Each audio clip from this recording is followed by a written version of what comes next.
Hello student, मैं Shivam Sharma talk on sociology channel में आपका स्वागत करता हूं। जैसा कि आप जानते हैं, अभी कुछ दिन पहले यूजीसी नेट 2023 जून का रिजल्ट आया है। बहुत सारे बच्चे नेट क्वालिफाई किए हैं, बहुत सारे बच्चे जेआरएफ क्वालिफाई किए हैं। जो बच्चे जेआरएफ क्वालिफाई किए हैं उनको बहुत बहुत बधाई हो, और जो नेट क्वालिफाई हैं उनको भी बधाई हो, लेकिन वो अभी और मेहनत करने की ज़रूरत है, जेआरएफ तक जाने की ज़रूरत है उन्हें। और जो बच्चे थोड़े से चूक गए हैं, कुछ नंबरों से नहीं हुआ है या काफ़ी पीछे हैं, वो किसी के गाइडेंस में या खुद से एक सही दिशा में प्रिपरेशन करें, उनका ज़रूर से होगा। ठीक, आज हम शुरुआत करने वाले हैं एक नई तैयारी की तरफ। आज दिसंबर को हम टारगेट लेके चलते हैं, और दिसंबर के टारगेट में हम पहला जो है पहले थिंकर से शुरू करेंगे, वो है अगस्त फॉर्म। अगस्त फॉर्म को हम शुरू करेंगे। अगर हम सिलेबस उठाते हैं तो देखते हैं अगस्त फॉर्म हमारे सिलेबस में नहीं है, फिर भी हम अगस्त फॉर्म को क्यों पढ़ें।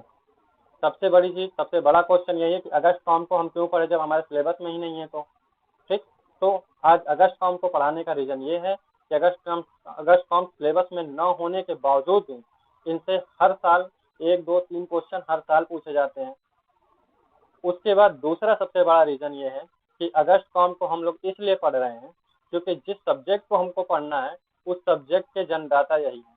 बिना इनके पढ़े हम सोशियोलॉजी को नहीं जान सकते, इसलिए हमें इनको पढ़ना बहुत ही इम्पोर्टेंट है। चलिए हम शुरुआत करते हैं, पढ़ाई की तरफ चलते हैं और अगस्त फॉर्म को देखते हैं। सबसे पहले हम देखते हैं अगस्त फॉर्म का जन्म कब और कहाँ हुआ था। तो अगस्त फॉर्म का जन्म हुआ था 1798 में, और 1857 में इनका देहांत हो गया था। बहुत सारे बच्चे कहते हैं कि सर डेट याद नहीं होता, क्या डेट याद रखना जरूरी है। तो जी हाँ, यूजीसी नेट का जो पैटर्न हो गया है, तो अब कुछ भी सिलेबस से कुछ भी नहीं छोड़ सकते, जो जहाँ से मिले इकट्ठा करिए। ठीक, और यहाँ तक कि यूजीसी नेट में पूछ देता है कि थिंकर, चार पांच थिंकर दे देगा, कह देगा कि इनके कालक्रम के अनुसार जो है कि मिलाइए। तो वहाँ डेट इंपॉर्टेंट रखता है, डेट याद रहेगा तभी होगा। आप डेट नहीं याद रख पाते हैं तो उनको कंपेयर करके, तुलना करके उनको याद रखिए, कौन पहले आया था कौन बाद में आया था। तो चलिए देखते हैं अगस्त फॉर्म का जन्म कब हुआ था। तो 1798 में हुआ था, और 1857 में इनका देहांत हो गया था। ये फ्रांसीसी समाजशास्त्री थे, याद रखिए, फ्रांस में इनका जन्म हुआ था।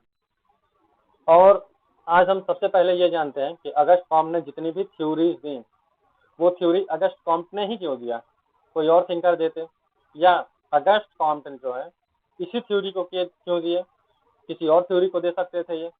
ठीक, जैसे दूरबीन प्रकार्यवाद को दिए तो इन्होंने भी ये दे सकते थे, या पूंजीवाद के सिद्धांत दे सकते थे। इन्होंने ये सारे जो सिद्धांत दिए हैं, जो चल के हम आगे पढ़ेंगे, उस टाइप के विचार इन्होंने ही क्यों दिए। तो इसका सबसे बड़ा रीजन है कि कोई भी व्यक्ति जिस सामाजिक, पारिवारिक और आर्थिक जो माहौल में रहता है, उसी तरह के विचार प्रस्तुत करता है, उसका उसी तरह का बौद्धिक विकास होता है और वो उसी तरह के विचार रखता है। अगस्त कॉम्ट जो है एक समाज सुधारक के रूप में भी जाने जाते हैं। ये जो है अगर हम देखते हैं 1789, ये डेट याद रखिएगा, बहुत इंपॉर्टेंट है। 1789 में फ्रांस की क्रांति हुई थी, और फ्रांस की क्रांति भी सबसे बहुत ही इम्पोर्टेंट रीजन है सोशियोलॉजी सब्जेक्ट की उत्पत्ति के लिए। ठीक, तो 1789 में फ्रांस की क्रांति हुई थी, इसके 10वें साल कहेंगे, आप देख लेंगे, तो 10वें साल अगस्त कॉम्ट का जन्म हुआ था। सबसे पहला तथ्य ये याद रखेंगे, 1789 में फ्रांस की क्रांति, और इसके 10 साल बाद 1798 में अगस्त कॉम्ट का जन्म। ठीक, और 1789 में क्रांति होने के बाद फ्रांस की व्यवस्था कैसी थी। फ्रांस में पूरी तरह से अव्यवस्था थी, लोग जो है एक दूसरे का शोषण करने में लगे हुए थे। उच्च वर्ग के लोग अपने से निम्न वर्ग के शोषण करते थे, वो अपने निम्न वर्ग का शोषण करते थे। पूरे फ्रांस में कोई एक शासन व्यवस्था टिक नहीं पा रही थी, पूरी तरह से अव्यवस्था फैली हुई थी। तो जब अगस्त कॉम्ट का जन्म हुआ, तो ये सबसे पहले यही जानने का प्रयास किए कि कैसे समाज में एक व्यवस्था बनाई जाए, समाज में कैसे मानवता को लाया जाए, समाज को कैसे व्यवस्थित किया जाए। ठीक, समाज को चलने का तरीका कैसे बनाया जाए कि समाज एक व्यवस्थित रूप में चलना शुरू कर दे, समाज सुचारू रूप से चलना शुरू कर दे। जो अव्यवस्था थी उसको व्यवस्था में बनाने के लिए अगस्त कॉम्ट जो है बहुत बहुत मेहनत की है, और उसी का देन है जो हम एक सब्जेक्ट के रूप में सोशियोलॉजी पढ़ते हैं। ठीक, तो हम देखते हैं आगे। अगस्त कॉम्ट ने, फ्रांस में इनका जन्म हुआ था, इनको क्या कहा जाता है, समाजशास्त्र के पिता कहा जाता है। ठीक, और समाजशास्त्र का जन्म कब हुआ था। ये डेट याद रखिएगा 1838, 1838 याद रखिएगा, समाजशास्त्र जन्म। ये 3 डेट याद कर लीजिएगा। अब तक 3 डेट हो चुके हैं। फ्रांस की क्रांति 1789, अगस्त कॉम का जन्म 1798 और 1838 में क्या हुआ था, समाजशास्त्र का जन्म हुआ था। ठीक, जो हम आज सोशियोलॉजी पढ़ते हैं, सोशियोलॉजी, ये सोशियोलॉजी जो है स्टार्टिंग में अगस्त कॉम ने सोशियोलॉजी नाम नहीं रखा। ठीक, सोशियोलॉजी जो पढ़ रहे हैं इसका नाम था सोशल फिजिक्स। याद रखिएगा, जो है एग्जाम में पूछता है कि समाजशास्त्र का पहले का नाम क्या था, तो पहले का नाम था सोशल फिजिक्स। सोशल फिजिक्स अगस्त कॉम ने इसलिए नाम रखा क्योंकि वो पूरी व्यवस्था को, समाज की सारी व्यवस्थाओं को एक वैज्ञानिक तरीके से देखने का प्रयास करते थे। वो वैज्ञानिकवाद या प्रत्यक्षवाद में बहुत ज्यादा विश्वास करते थे। वो कहते थे ये जो सारी व्यवस्थाएं चल रही हैं उनको एक वैज्ञानिक रूप में देखा जाए, एक तार्किक रूप से देखा जाए। इसलिए वो ऐसे विज्ञान को बनाना चाहते थे जो वैज्ञानिक नजरिया रखता हो, इसलिए इसका नाम रखे थे सोशल फिजिक्स। लेकिन ये सोशल फिजिक्स किसी और के द्वारा जो है कि यूज कर लिए जाने के बाद जो है इन्होंने इस सब्जेक्ट का नाम रखा सोशियोलॉजी। आई थिंक ये चीज आपको समझ में आ गई होगी। अब चलते हैं, इनको आगे देखते हैं। तो ये कुछ बुक्स हैं जो बहुत ही इंपॉर्टेंट है। Positive polity, positive philosophy, education and society, religion and humanity. ठीक, ह्यूमैनिटी, ये 4 बुक है, बहुत ही इंपॉर्टेंट है। इसको आप लोग याद कर लीजिएगा या सुबह सुबह पानी में घोल के पी लीजिएगा। ठीक, लेकिन भूलिएगा नहीं। और सबसे बड़ी चीज ये, अगर आप टीजीटी का देते हैं, असिस्टेंट प्रोफेसर देते हैं, तो उसमें पूछता है पॉजिटिव पॉलिटी कितने पार्ट में है, पॉजिटिव फिलॉसफी कितने पार्ट में है। तो पॉजिटिव पॉलिटी 4 पार्ट में है और पॉजिटिव फिलॉसफी 6 पार्ट में है। ये चीज आप याद रखिएगा। ये हमारे अगस्त कॉम की है। ठीक, इनको देख लीजिए आप लोग। चलिए आगे हम जो है अगस्त कॉम के सिद्धांत को समझते हैं। अगस्त कॉम का जो पहला सिद्धांत है, लॉ ऑफ 3 स्टेज। ठीक, इस 3 स्टेज में जो है कि इन्होंने क्या कहा है, अगस्त कॉम कहते हैं कि जब हम जो है कि किसी भी समाज के बढ़ते हुए क्रम को देखते हैं, बुद्धि का विकास देखते हैं कि कैसे सोसाइटी में पुराने समाज में कैसे किस तरह के बुद्धि होते थे, उसके बाद किस किस तरह से जो है बौद्धिक विकास हुआ है, तो हमें 3 स्तर के बुद्धि विकास देखने को मिलता है। ठीक, उन 3 स्तरों में कौन सा है, धार्मिक है, उसके बाद सात्विक है, फिर प्रत्यक्षवादी है। ये सबसे प्राचीन बौद्धिक विकास था। सबसे, जब हम आदिम समाज में एंशिएंट सोसाइटी के हिस्सा हुआ करते थे तो हम किसी भी घटना को ईश्वरीय मानते थे, धार्मिक मानते थे, उससे ईश्वर का देन समझते थे। जैसे अगर किसी का जन्म हो गया तो ईश्वर का देन है, किसी की मृत्यु हो गई वो ईश्वर का देन है, अगर किसी को कुछ प्राप्त हो गया तो भी ईश्वर का देन है, किसी का खो गया तो भी ईश्वर का देन है। मतलब हर चीज में ईश्वरीय शक्ति का जो है कि एक वास माना जाता था कि ये सब ईश्वर की मर्जी से हो रहा है। ठीक, चलिए हम यहाँ देखते हैं धार्मिक स्तर, सात्विक स्तर, प्रत्यक्षात्मक स्तर। ठीक, जो आधुनिक समाज है ये प्रत्यक्षात्मक स्तर समझ में आया। इसको तार्किक स्तर भी कह सकते हैं, प्रत्यक्षवादी स्तर भी कह सकते हैं, पॉजिटिव स्टेज कह सकते हैं। ठीक, अब हम एक एक करके तीनों को देखेंगे। अब हम सबसे पहले देखते हैं धार्मिक स्तर को। ठीक, थियोलॉजिकल स्टेज, इसको इंग्लिश में कहते हैं थियोलॉजिकल स्टेज। इसमें सबसे बड़ी चीज ये है कि हम जो है किसी भी घटना के पीछे ईश्वर को मानते हैं कि कोई भी घटना है उसका सार ईश्वर है, जो ईश्वर कर रहा है वही हो रहा है। किसी की मृत्यु हुई तो ईश्वर के चाहने से हो गई, किसी का जन्म हुआ तो ईश्वर के चाहने से हुआ, हमें कुछ प्राप्त हुआ तो ईश्वर के चाहने से, अगर हमारा खो गया तो जरूर ईश्वर जो है हमसे नाराज है, इसीलिए हमारी चीजें खो गई। ठीक, तो ये जो है कि धार्मिक स्तर समझ में आया। अब आगे देखते हैं, ये धार्मिक स्तर भी 3 उप स्तर में बटा हुआ था। ठीक, जीवित सत्तावाद, बहुदेवत्ववाद और अद्वैतवाद, ये 3 स्तर में बटा हुआ था। 3 उप स्तर थे धार्मिक स्तर के। जीवित सत्तावाद क्या था, जीवित सत्तावाद में क्या होता था कि हम हर वस्तु में ईश्वर को मानते थे या हर वस्तु में एक जीव को मानते थे। ठीक, जैसे पेड़ को भी हम जीव के रूप में देखते थे।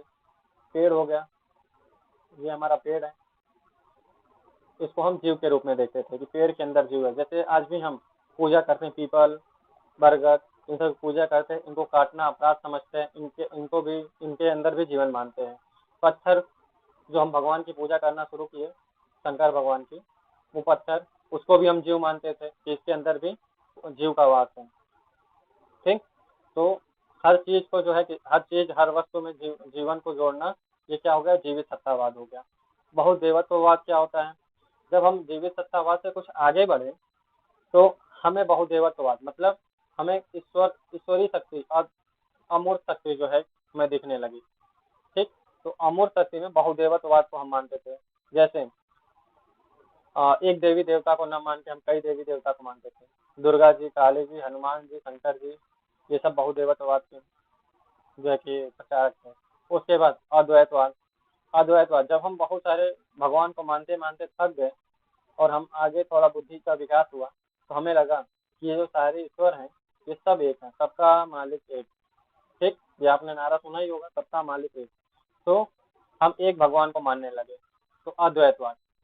ये तीनों चीजें आपको समझ में आ गई कि जीवित सत्तावाद क्या है, बहुदेवत्ववाद क्या है, अद्वैतवाद है। अब हम आगे चलते हैं तात्विक स्तर पे। ठीक, मेटाफिजिकल स्टेज। मेटाफिजिकल स्टेज क्या है? ये मेटाफिजिकल स्टेज जो है इसी का विकास हुआ है। धार्मिक स्तर का जो विकासात्मक रूप है वो तात्विक स्तर कहलाता है। इसमें बहुत कुछ नहीं बदला है। हर क्रिया के कुछ पीछे अब जैसे सत्ता ईश्वर के हाथ में थी कि एक जो है कि पत्थर में ईश्वर मान लेते थे हम, पेड़ पौधों में ईश्वर मान लेते थे। अब हम अमूर्त शक्तियों की बात करने लगे, एक अदृश्य शक्ति की बात करने लगे। हर घटना के पीछे, हर जो भी क्रिया हो रही है उसके पीछे अमूर्त शक्ति है, कोई ना कोई अमूर्त शक्ति है। यही तात्विक स्तर है कि अमूर्त शक्तियों का देन मानते थे। यह जो है धार्मिक और प्रत्यक्षवादी के बीच का स्तर है। ये जो स्तर है धार्मिक और प्रत्यक्षवादी के बीच का स्तर है, तात्विक स्तर। अब हम आते हैं प्रत्यक्ष स्तर या वैज्ञानिक स्तर पे। जो हमारा आधुनिक समाज है, जो आज का समाज है, वो जो है प्रत्यक्षवादी स्तर पे है। हर चीज तर्क के आधार पर देखना है। अभी भी हम पूर्ण रूप से प्रत्यक्षवादी नहीं हुए हैं। अगर भारतीय समाज को देखा जाए तो कहीं ना कहीं भारतीय समाज धर्म में लिप्त है। ठीक, तो अगर हम किसी घटना को निरीक्षण, परीक्षण और तर्क के आधार पर देखते हैं तो वो क्या कहलाता है? हमारा धार्मिक स्तर कहलाता है। अगर आंधी आ रहा है तो आंधी आने का रीजन क्या है, और अगर कोई भी घटना घटी है, किसी की मृत्यु हुई है तो उसका रीजन क्या है, ये सब हम अगर तर्क के आधार पर देखते हैं तो वो प्रत्यक्षवादी स्तर कहलाता है। कौन कहते हैं कि तर्क और निरीक्षण सम्मिलित रूप से वास्तविक ज्ञान का आधार है। ठीक, प्रत्यक्षवाद में सम्मिलित रूप से वास्तविक ज्ञान का आधार क्या है? तो तर्क है और निरीक्षण है। जब हम किसी बात पर तर्क करेंगे या निरीक्षण करेंगे, प्रयोग या परीक्षण करेंगे, तो उसके आधार पर जो निष्कर्ष निकल के आएगा उन्हें ही हम अगर मानते हैं वही सत्य होता है, तो हम प्रत्यक्षवादी स्तर की बात करते हैं। आई थिंक यहाँ तक की चीजें आपको बहुत अच्छे से समझ में आई होंगी। चलिए आगे हम देखते हैं प्रत्यक्षवाद, पॉजिटिविज्म।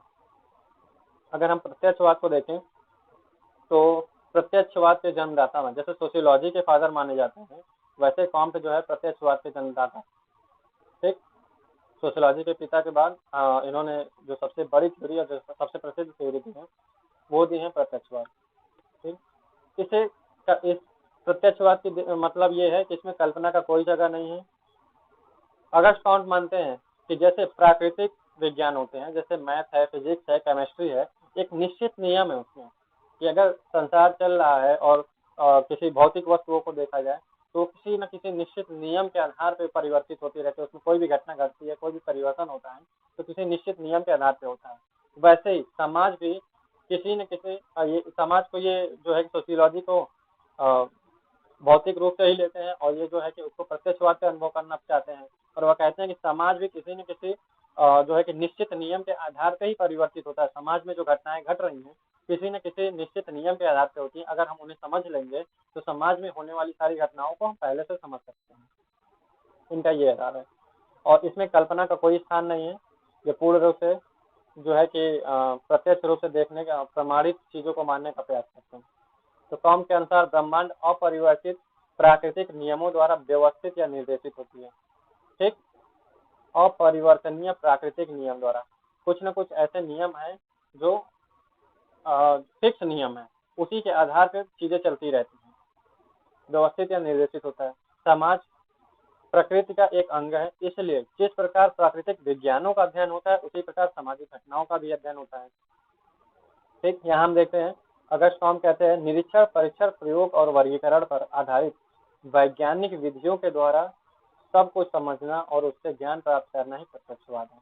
प्रत्यक्षवाद क्या है, इसको याद कर लीजिएगा, एग्जैक्ट लाइन पूछता है। ठीक। अगस्त को हम क्या कहते हैं कि जब हम निरीक्षण करते हैं, परीक्षण करते हैं, प्रयोग करते हैं, वर्गीकरण करते हैं, उसके बाद जो निष्कर्ष निकालते हैं और वो निष्कर्ष जो है मान्य हो जाता है, तो उसे ही प्रत्यक्षवाद कहते हैं। ठीक। प्रत्यक्षवाद की कुछ विशेषता है, हम देख लेते हैं। प्रत्यक्षवाद की विशेषता है, प्रत्यक्षवाद में क्या होना चाहिए, कुछ निश्चित नियम होने चाहिए, यथार्थ ज्ञान होना चाहिए, वैज्ञानिक दृष्टिकोण होना चाहिए और वैज्ञानिक पद्धति का प्रयोग होना चाहिए। जब समाज या कोई भी चीज एक निश्चित नियम पे ही चलेगा तो उसे हम विज्ञान कहेंगे। ठीक। और ये क्या होना चाहिए, ये यथार्थ होना चाहिए, काल्पनिक नहीं होना चाहिए, मनगढ़ंत नहीं होना चाहिए। अगर हमें जो जिस तरह दिख रहा है वो औरों को भी उसी तरह दिखना चाहिए। और इसके अध्ययन के लिए, इसको जानने के लिए किसी भी ऐसे ही तर्क का यूज नहीं करेंगे, वैज्ञानिक दृष्टिकोण रखेंगे, वैज्ञानिक पद्धति का यूज करेंगे, तभी हम उसको प्रत्यक्षवाद या विज्ञान कहेंगे। कॉम्ट के अनुसार समाजशास्त्र व्यवस्था और प्रगति का विज्ञान है। ये कोटेशन याद रखिएगा, कोटेशन डायरेक्ट पूछता है, बहुत इंपॉर्टेंट है। समाजशास्त्र क्या है, समाजशास्त्र व्यवस्था और प्रगति का विज्ञान है। आई थिंक ये चीजें आपको समझ में आई होंगी। अगस्त कॉम्ट को आज जो है कि इनके कुछ स्टार्टिंग में कुछ बताने का प्रयास किए हैं। आगे और भी ऐसे ही वीडियो आएंगे। अगर वीडियो अच्छा लगा हो तो चैनल को लाइक करिएगा, सब्सक्राइब करिएगा। जय हिंद।